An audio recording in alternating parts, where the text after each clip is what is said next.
the prophet Habakkuk. Chapter 1. The prophecy that Habakkuk the prophet received. How long, Lord, must I call for help, but you do not listen? Or cry out to you violence, but you do not save? Why do you make me look at injustice? Why do you tolerate wrongdoing? Destruction and violence are before me. There is strife, and conflict abounds. Therefore the law is paralyzed, and justice never prevails. The wicked hem in the righteous, so that justice is perverted.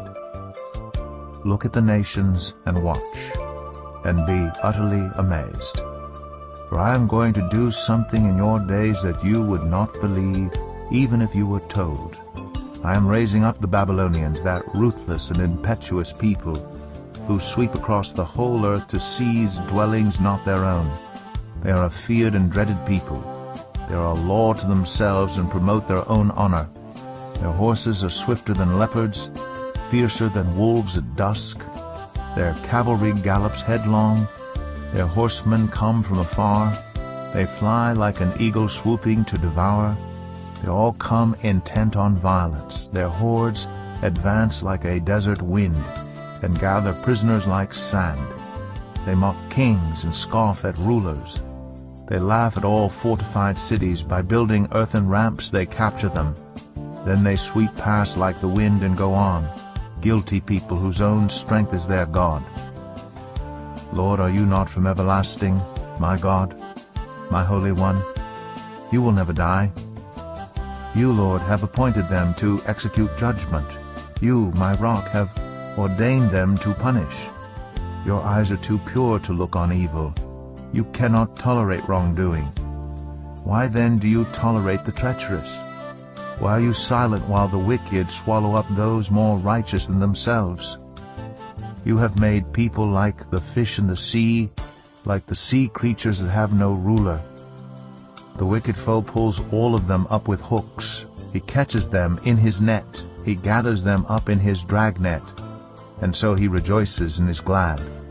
Therefore he sacrifices to his net and burns incense to his dragnet. For by his net he lives in luxury, and enjoys the choicest food. Is he to keep on emptying his net, destroying nations without mercy? Habakkuk 2. I will stand at my watch, and station myself on the ramparts. I will look to see what he will say to me, and what answer am I to give to this complaint? Then the Lord replied, Write down the revelation, and make it plain on tablets, so that a herald may run with it. For the revelation awaits an appointed time. It speaks of the end, and will not prove false. Though it linger, wait for it. It will certainly come, and will not delay. See, the enemy is puffed up. His desires are not upright. But the righteous person will live by his faithfulness. Indeed, wine betrays him. He is arrogant and never at rest. Because he is as greedy as the grave, and like death is never satisfied. He gathers to himself all the nations and takes captive all the peoples. Will not all of them taunt him with ridicule and scorn, saying, Woe to him who piles up stolen goods, and makes himself wealthy by extortion. How long must this go on? Will not your creditors suddenly arise? Will they not wake up and make you tremble? Then you will become their prey. Because you have plundered many nations, the people who are left will plunder you. For you have shed human blood. You have destroyed lands and cities and everyone in them. Woe to him who builds his house by unjust gain, setting his nest on high, to escape the clutches of ruin. You have plotted the ruin of many peoples, shaming your own house and forfeiting your life. The stones of the wall will cry out, and the beams of the woodwork will echo it. Woe to him who builds a city with bloodshed and establishes a town by injustice. Has not the Lord Almighty determined that the people's labor is only fuel for the fire, that the nations exhaust themselves for nothing? For the earth will be filled with the knowledge of the glory of the Lord as the waters cover the sea. Woe to him who gives drink to his neighbors, pouring it from the wineskin till they are drunk. so that he can gaze on their naked bodies. You will be filled with shame instead of glory. Now it is your turn. Drink, and let your nakedness be exposed.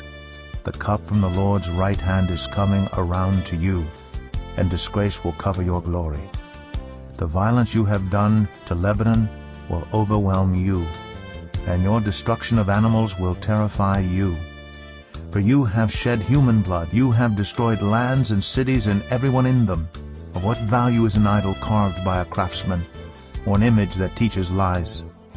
For the one who makes it trusts in his own creation. He makes idols that cannot speak. Woe to him who says to wood, come to life, or to lifeless stone, wake up. Can it give guidance? It is covered with gold and silver. There is no breath in it.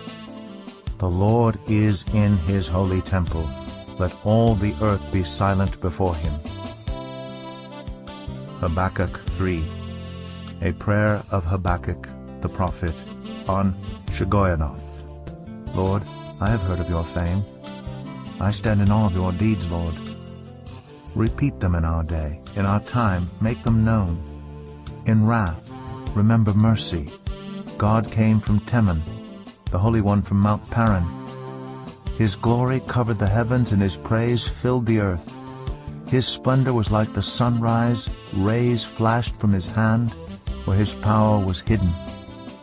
Plague went before him. Pestilence followed his steps.